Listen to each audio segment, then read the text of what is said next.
When I was in college, I purchased Marcus Aurelius's Meditations. I still have the receipt here. It's from Borders, although it's nearly unreadable now, faded and burned out, but dated February 11th, 2007. Reading Meditations for the first time was an incredibly powerful and moving experience. Imagine being 18 or 19 and encountering some of the greatest wisdom in history. It hits you like a ton of bricks.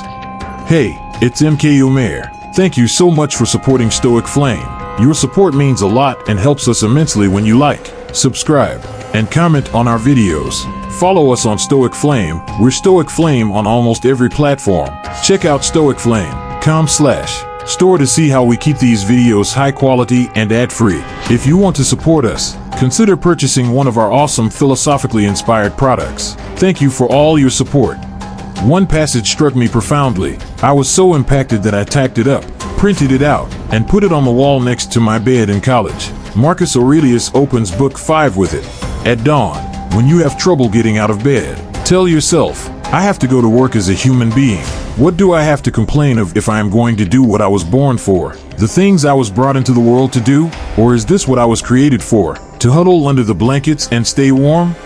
Then, he has this internal dialogue, but it's nicer here. He argues with himself. Anyone who's ever struggled to get out of bed can relate.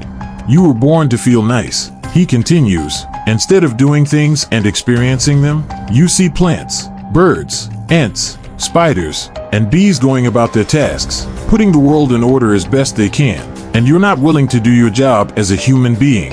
Why aren't you running to do what your nature demands? But we have to sleep sometimes, he concedes. Agreed, but nature set a limit to that, as it did on eating and drinking, and you're over the limit. You've had more than enough of that, but not of working. There, you're still below your quota. The part that truly resonated with me, a kid who didn't want to go to school and was struggling to find direction in life, was, you don't love yourself enough, or you love your nature too and what it demands of you. People who love what they do, wear themselves down doing it. They forget to wash and eat. Do you have less respect for your own nature than the engraver does for engraving?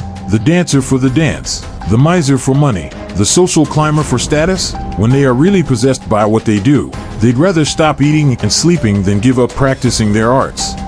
You can see I even highlighted it. In another copy, I literally wrote FUCK with a highlighter. It was exactly what I needed to hear, and it's probably what you need to hear too. Every young person needs to hear it. Get up, get to work, get going. Now's the time. You have no idea how long we're here for. If you really loved what you do, you'd wear yourself down doing it. I also discovered a profound message at the end of this book, emphasizing stillness, awareness, and living a life that leads to a happier death, where you can say, I lived my life. That's how I want to do it. Slide sideways into the end, sticking the landing.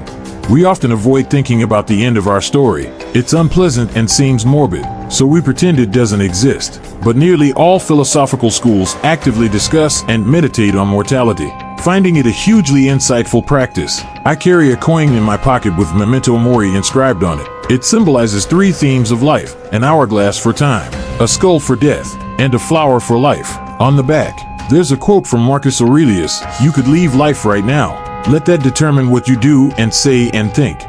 I meditate on death not to be morbid or depressed, but to remind myself that this really does matter. This could be my last conversation, my last day. What do I want it to mean? I don't find it morbid at all. It reminds me how precious time and life are, and it makes me focus on what I'm doing with my time.